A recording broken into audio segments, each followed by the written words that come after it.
আপনারা কি আমেরিকার পক্ষে না শরিয়ার পক্ষে? সবাই একটা হাতে মোবাইল নেন তো, বিসমিল্লাহ। সবাই একটা হাতে মোবাইল নেন, একটা স্লোগান হবে ইনশাআল্লাহ। পীর সাহেব চরমোনাইকে সাথে রেখে সবাই মোবাইল হাতে নিয়ে ফ্ল্যাশ লাইট জ্বালাই দেন, বিসমিল্লাহ। কারো মোবাইল বাকি থাকবে না, সবাই ফ্ল্যাশ লাইট জ্বালাই দেন। নারায়ে তাকবীর। সবার ফ্ল্যাশ লাইট কিন্তু জ্বলে না এখনো। নারায়ে তাকবীর, নারায়ে তাকবীর। ভারত না শরিয়া, ভারত না শরিয়া, আমেরিকা না শরিয়া, আমেরিকা না শরিয়া, ভারত না শরিয়া, দিল্লি না ঢাকা, দিল্লি না ঢাকা, ওয়াশিংটন না ঢাকা, পিন্ডি না ঢাকা, গোলামি না আজাদি। আরে ভাই, শরিয়ার পক্ষের কোন মার্কা আছে? ইসলামের পক্ষের কোন মার্কা আছে? পীর সাহেব চরমোনাইর কোন মার্কা আছে? হাজী শরীয়তুল্লাহর উত্তরসূরিদের কোন মার্কা আছে? তিতুমীরের উত্তরসূরিদের কোন মার্কা আছে? পীর মাশায়েখের কোন মার্কা আছে? সবাই ফ্ল্যাশলাইট জ্বালাই বলেন, ওই কোন মার্কা? সবাই বলেন। এবার যাবে মাদারীপুরে, শিবচরে, আলেম ওলামার, পীর মাশায়েখের, মা বোনের, আমার তোমার ইনশাআল্লাহ আকরাম সাহেবের, পীর সাহেব চরমোনাই, শাইখে চরমোনাই, নারায়ে তাকবীর। ইনশাআল্লাহ আগামী 12 তারিখ আকরাম সাহেবের বিজয় দেখতে চান তো? ইনশাআল্লাহ। আমাদের ভিতর বিশ্ব ইসলামী রাজনীতির অন্যতম অভিভাবক মুফতি সৈয়দ মোহাম্মদ রেজাউল করিম পীর সাহেব চরমোনাই উপস্থিত হয়েছেন। তিনি গুরুত্বপূর্ণ বক্তব্য রাখবেন। আমি তার গুরুত্বপূর্ণ বক্তব্যের আগে কয়েকটা পয়েন্ট আপনাদের সামনে আলোচনা করার চেষ্টা করব। প্রথম যে কথা হলো, আমাদের বাংলাদেশের বয়স 54 বছর হয়ে গিয়েছে। এই 54 বছর বাংলাদেশে পরিবর্তন হয়নি কেন? এই 54 বছর বাংলাদেশে এজন্যই পরিবর্তন হয়নি, বাংলাদেশের নেতৃত্বে যারা ছিল তারা সৎ এবং আল্লাহভীরু ছিল না, তারা ছিল আপাদমস্তক বাটপার এবং দুর্নীতিবাজ। এই দুর্নীতিবাজ যারা আগে ছিল, নতুন করে তারা আমাদেরকে কি মধু দিবে, কি দিবে সেটা তো আমরা খুব ভালো করে জানি।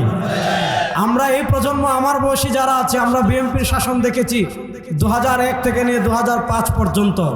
তখন আমরা হাওয়া ভবন দেখেছি, খাম্বা দুর্নীতি দেখেছি, দুর্নীতিতে চ্যাম্পিয়ন হতে দেখেছি। তখন ওই বিএনপির অন্যতম শরিক দল ছিল জামাত। সুতরাং 2001 থেকে নিয়ে 2005 পর্যন্ত বাংলাদেশে যত দুর্নীতি হয়েছে, বাংলাদেশে যত খুন হয়েছে, বাংলাদেশ যে দুর্নীতিতে চ্যাম্পিয়ন হয়েছে, বাংলাদেশে যত মায়ের কোল খালি হয়েছে, বাংলাদেশে আমার যত বোন বিধবা হয়েছে, এগুলোর দায় যেমন বিএনপি আছে, এগুলোর দায় তেমন জামাতের গায়েও আছে। সুতরাং অতীতের রাষ্ট্র পরিচালনায় যারা ব্যর্থ হয়েছে, অতীতের আইনে যারা বাংলাদেশ চালাতে চাইবে, আগামী নির্বাচনে বাংলাদেশের মানুষ তাদেরকে লাল কার্ড দেখাবে। আপনারা কি পরিবর্তনের বাংলাদেশ দেখতে চান? আপনারা কি ন্যায়ের বাংলাদেশ দেখতে চান? আপনারা কি ইনসাফের বাংলাদেশ দেখতে চান? তাহলে ন্যায় ইনসাফ আমেরিকা প্রতিষ্ঠা করবে, ন্যায় ইনসাফ আমেরিকার আইনে প্রতিষ্ঠা করবে। আমেরিকার আইনে কি ইনসাফ প্রতিষ্ঠা হবে?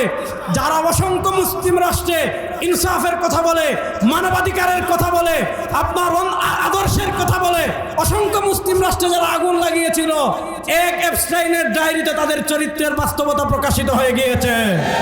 সুতরাং আমাদের দেশে এখন একদল শুনবেন, আপনাদের কাছে ভোটের মাঠে এসে বলবে ইসলামের কথা, আপনাদের কাছে ভোটের মাঠে এসে বলবে ইকামতে দ্বীনের কথা, আর ভারতের সাথে গোপন মিটিংয়ে বলবে রাষ্ট্র শরিয়া প্রতিষ্ঠা করব না। আপনাদের কাছে একদল ভোটের মাঠে এসে বলবে ইসলামের কথা, আর আমেরিকার সাথে মিটিং করে বলবে প্রচলিত আইনে বাংলাদেশ চলবে।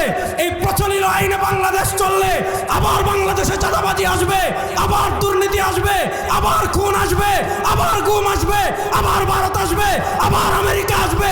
এই প্রচলিত আইন পরিবর্তন করে আল্লাহর কুরআন এবং শরিয়াকে বাস্তবায়ন করার জন্য প্রস্তুত আছেন না? শরিয়া ছাড়া আমাদের কোনো বিকল্প, সবাই বলেন শরিয়া ছাড়া আমাদের কোনো বিকল্প। পীর সাহেব চরমোনাই জুলাই আগস্টের বিপ্লবের পর ঘোষণা দিয়েছিলেন, ইসলাম দেশ ও মানবতার পক্ষে ভোটের শক্তি একটা হবে, আমরা বাংলাদেশ চষে বেরিয়েছি, মানুষকে নেগেটিভ দাঁড় করিয়েছি, কিন্তু তারপরও পীর সাহেব চরমোনাই কেন সরে এসেছেন? পীর সাহেব চরমোনাই এজন্যই সরে এসেছেন, যেখানে শরীয়ত নাই সেখানে আমরা, সবাই বলেন, যেখানে শরীয়ত নাই আমরা সেখানে। শুনেন, শরিয়াত চায় না কারা? যারা কোনো না কোনো অপরাধের সাথে জড়িত। শরিয়াত চায় না কারা? কোনো না কোনো অপরাধের সাথে জড়িত যারা। শরিয়াত চায় না কারা? চাঁদাবাজ যারা। শরিয়াত চায় না কারা? দুর্নীতিবাজ যারা। শরিয়াত চায় না কারা? ভারতের দালাল যারা। শরিয়াত চায় না কারা? আমেরিকার দালাল যারা। সুতরাং ওই দালালদেরকে লাল কার্ড দেখাতে প্রস্তুত আছেন তো সবাই ইনশাআল্লাহ? আমরা কি ভারতের পক্ষে না শরিয়া, আমেরিকার পক্ষে না শরিয়ার পক্ষে? সবাই একটা হাতে মোবাইল নেন তো, বিসমিল্লাহ। সবাই একটা হাতে মোবাইল নেন, একটা স্লোগান হবে ইনশাআল্লাহ। পীর সাহেব চরমোনাইকে সাথে রেখে সবাই মোবাইল হাতে নিয়ে ফ্ল্যাশ লাইট জ্বালাই দেন, বিসমিল্লাহ। কারো মোবাইল বাকি থাকবে না, সবাই ফ্ল্যাশ লাইট জ্বালাই দেন। নারায়ে তাকবীর। সবার ফ্ল্যাশ লাইট কিন্তু জ্বলে না এখনো। নারায়ে তাকবীর, নারায়ে তাকবীর। ভারত না শরিয়া, ভারত না শরিয়া, আমেরিকা না শরিয়া, আমেরিকা না শরিয়া, ভারত না শরিয়া, দিল্লি না ঢাকা, দিল্লি না ঢাকা, ওয়াশিংটন না ঢাকা, পিন্ডি না ঢাকা, গোলামি না আজাদি। আরে ভাই, শরিয়ার পক্ষের কোন মার্কা আছে? ইসলামের পক্ষের কোন মার্কা আছে? পীর সাহেব চরমোনাইর কোন মার্কা আছে? হাজী শরীয়তুল্লাহর উত্তরসূরিদের কোন মার্কা আছে? তিতুমীরের উত্তরসূরিদের কোন মার্কা আছে? পীর মাশায়েখের কোন মার্কা আছে? সবাই ফ্ল্যাশলাইট জ্বালাই বলেন, ওই কোন মার্কা? সবাই বলেন।